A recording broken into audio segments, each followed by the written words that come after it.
Namaste, and welcome to the Buddhism Guide podcast by Yeshe Rabgye.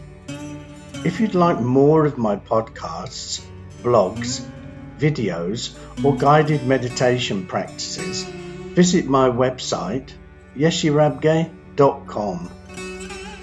And if you'd like to support my work, go to patreon.com/Buddhism Guide. I hope you enjoy this episode.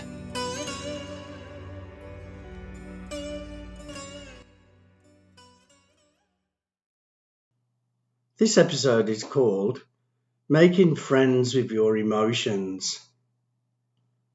I'm going to start this episode by reading a poem by Rumi called The Guest House.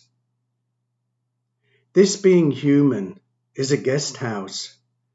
Every morning, a new arrival, a joy, a depression, a meanness, some momentary awareness comes as an unexpected visitor. Welcome and entertain them all. Even if they're a crowd of sorrows who violently sweep the house empty of its furniture, still treat each guest honourably. He may be clearing you out for some delight. The dark thought, the shame, the malice. Meet them at the door laughing and invite them in. Be grateful for whatever comes, because each has been sent as a guide from beyond. What Rumi is talking about here in this poem is our emotions. He's suggesting we welcome our emotions in like an unexpected guest, because each has been sent as a guide. What we usually do is try to fight against our strong emotions, suppress them, or get totally tangled up in them. None of these are going to be helpful. The more we fight against the emotion, the stronger it becomes. Acting this way, we'll eventually make the emotions into our enemy. But emotions are not our enemies. They're our friends and our teachers. They don't just suddenly appear for no reason. They come to inform us that something is happening and we need to deal with it. There are two types of emotions, connective and protective. Connective emotions are compassion, gratitude, happiness, contentment, and so on. And protective emotions are usually the ones we fight against, and they're anger, disappointment, frustration, jealousy, pride, etc. When we're in the grips of a protective emotion, we need to stop what we're doing and welcome and entertain them, as Rumi put it. This means we need to investigate why the emotion has arisen and what it's trying to teach us. We can do this by following the 6 steps to making friends with your emotions. So firstly, we must calm ourselves down. When the protective emotion is strong, it can activate our threat system, and we can very easily go into the fight or flight mode. To prevent that, we need to do a mindfulness practice, such as becoming aware of our breath. This will bring us back to the present moment, calm us down, and help us focus. A great practice to do is called rhythmic breathing. As you inhale, count to 4, hold for the count of 2, and then exhale for the count of 4. Keep doing this for some time to get a nice rhythm going. Then inhale and count to 5, hold for the count of 2, and then exhale for the count of 5. And again, get a nice rhythm going. Finally, inhale and count to 6, hold for the count of 2, and then exhale for the count of 6. And get a good rhythm going. Do this for 3 or 4 minutes or until you feel calm, focused, and present in the moment.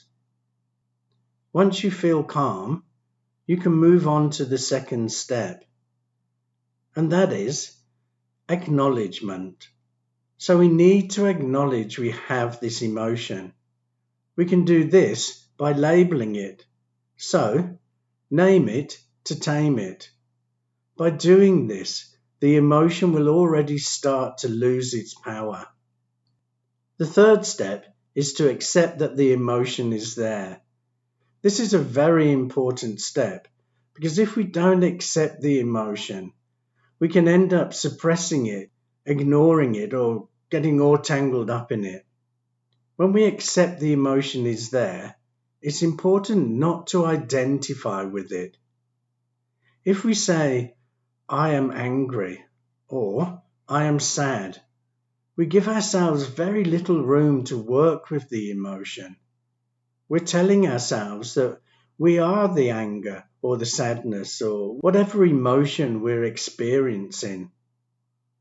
What we need to say is, at this moment, there is anger, or there is sadness, or there is whatever emotion you're feeling.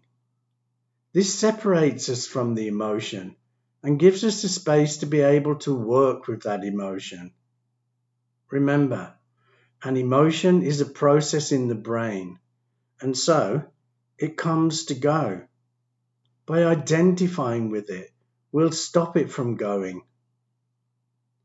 Step 4 is to investigate why the emotion has arisen. We can do this by asking ourselves the following questions. Why has this emotion appeared? So remember, the emotion appears for a reason. So why is that? So that's the first question you need to sit and answer. Why has this emotion appeared? Once you've understood why it's appeared, then you can look at the second question, which is, what is it trying to teach me? So remember, emotions are not our enemies. They're our friends and teachers. So what is this emotion trying to teach me? We need to answer these questions as honestly as we can. While answering the first question, don't blame others for the emotion arising. Playing the blame game is never helpful. Look at the emotion with a curious mind, as though we've never seen this type of emotion before. The emotion may be painful, so ensure you observe with a sense of kindness and compassion for yourself.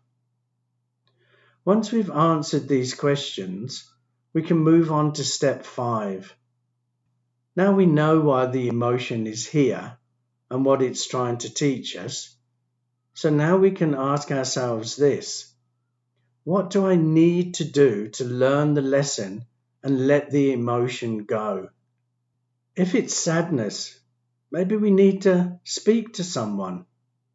If it's anger, maybe we need to get some fresh air or just walk away. If it's loneliness, maybe we need to meet up with friends.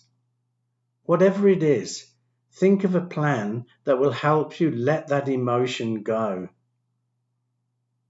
The sixth and final step is to put that plan into action. It's no good making a plan and then thinking, oh, I'm too busy to put this plan into action. I'll do it tomorrow or I'll do it another day. It's not going to help let the emotion go. So once we've made a plan, once we've decided what we need to do to let the emotion go, it's important we actually do that.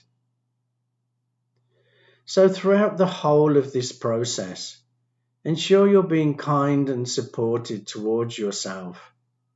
Emotions can be painful and overwhelming, but by following these 6 simple steps, you can learn from the emotion, put it behind you, and move on.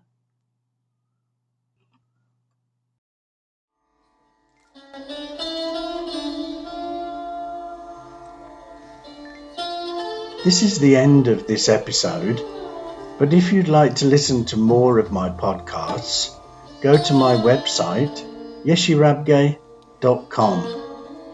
So thank you so much for listening. And remember, the only person we can ever really know is ourselves. Bye for now.